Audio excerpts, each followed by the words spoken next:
Basically, everywhere that loves rice also has some flavored rice, and that's definitely true of Guangdong, and in our view, the western coastal bit of the province in particular. See, stretching from Toisan to the Liaojiu Peninsula, this is an area that, culturally, is basically Cantonese, but maybe Cantonese with a bit of an accent. The food usually shares quite a bit in common with its fluvial counterparts, but occasionally it doesn't. The biggest city in this neck of the province is Zhanjiang, which the history buffs among you might know best as Guangzhou, the former French colonial equivalent of Hong Kong and Macau. And here, they love to flavor their rice. Their most well-known flavored rice is probably chicken rice, which should look immediately familiar to aficionados of the Hainan or Straits varieties, but traditionally both duck and goose rice is also just as popular. And while we do want to cover all those classic poultry rices one day, today we want to go over 3 other flavored rice dishes from that stretch of the province. Stuff that we think can potentially be universalized, so that you can whip up whatever flavored rice that you want to whip up. First up, we'll show you how to flavor your rice by mixing it with a stir-fry, in the form of Toisan's classic CNY dish, Youfan. Next, we'll show you how to flavor rice with oil using Liaojiu's chicken oil and taro rice. And finally, we'll cover flavoring rice with herbs via the classic betel leaf rice from that same area. So, first up, Youfan. High-level overview time. Basically, what we'll be doing here is cooking some rice in a combination of water and the soaking liquid from reconstituting some tasty dried stuff, and then whipping up a stir-fry based around lapchung sausage and what would traditionally be jicama, a.k.a. kohlrabi. Unfortunately, though, kohlrabi is currently not in season in Guangdong, so today we'll be using a bit of jicama instead. Apologies to any Toishanese in the audience. Regardless, you then just top the rice with the stir-fry once the rice has got about 15 minutes left. Then remove, toss in a wok or a big bowl to mix, and do so with a whole bunch of chopped scallions. So then, to start, we'll be soaking 1 shiitake mushroom together with about 15 small dried shrimps in 1 cup of hot boiled water for 30 minutes. And as that's soaking, we can prep everything else. 120 grams pork loin, cut into a thick dice, and marinated with a 1/4 teaspoon salt, 1/2 teaspoon sugar, 1/2 teaspoon cornstarch, 1/2 teaspoon liaojiu, a.k.a. Shaoxing wine, 1/4 teaspoon soy sauce, 1/8 teaspoon white pepper powder, and coated with 1 teaspoon of oil. 1 small jicama, or kohlrabi ideally, and turnip would also work great here, cut into 1/2-inch cubes. A sausage and a half of Cantonese lapchung, minced, 3 cloves of garlic, also minced, and that now reconstituted shiitake mushroom cut into chunks. And of course, definitely don't toss that shrimp and mushroom soaking liquid. That stuff is basically concentrated umami juice at this point, and you can bet it's going in the rice. So, speaking of rice, today we'll be using 230 grams of jasmine rice. Wash it 3 to 4 times, or until the rinsing water is at about half its original opacity.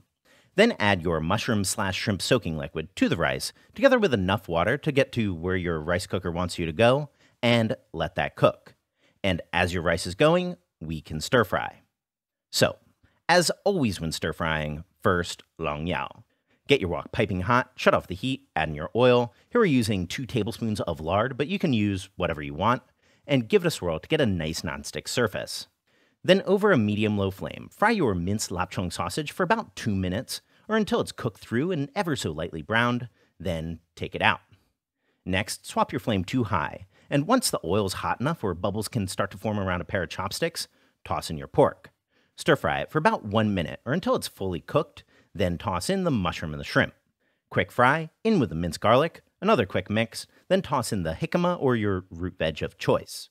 Quick 1-minute fry, then swirl a tablespoon of soy sauce over your spatula and around the sides of the wok.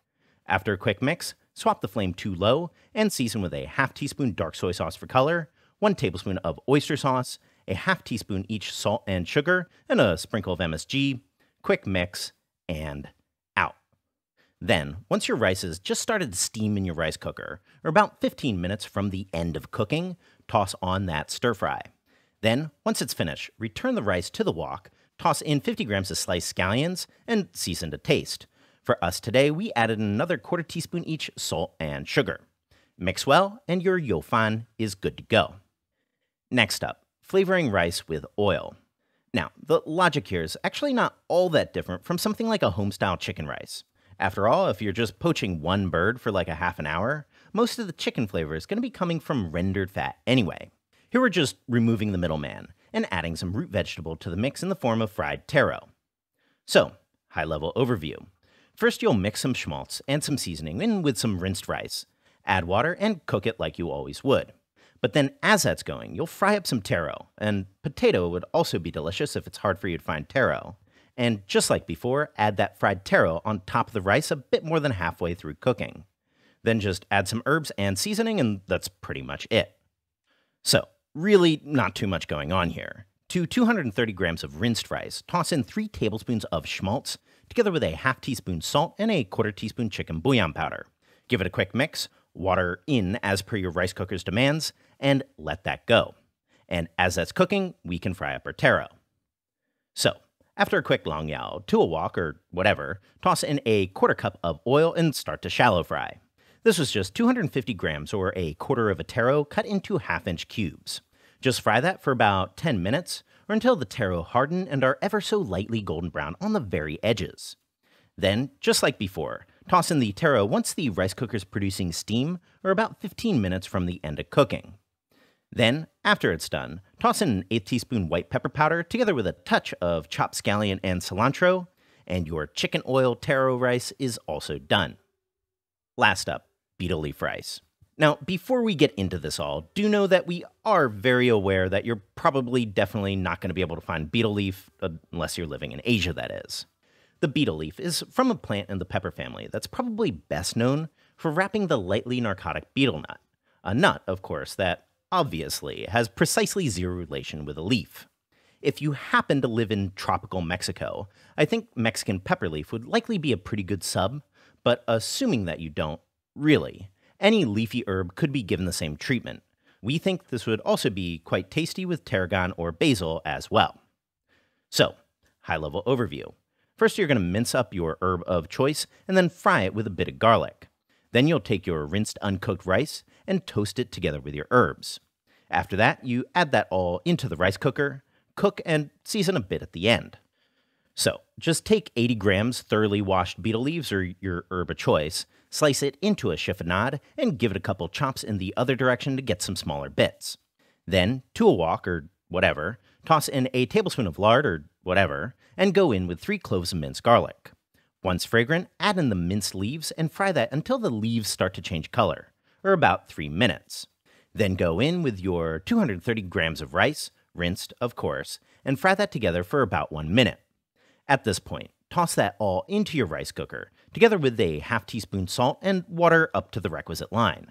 Cook, and once it's done, season it with a quarter teaspoon white pepper powder, and with that, your herbaceous flavored rice is also done. So compared to some other flavored rices from around the world like jambalaya, jollof, this kind of rice is more lightly flavored because it's meant to be eaten as a side in a meal.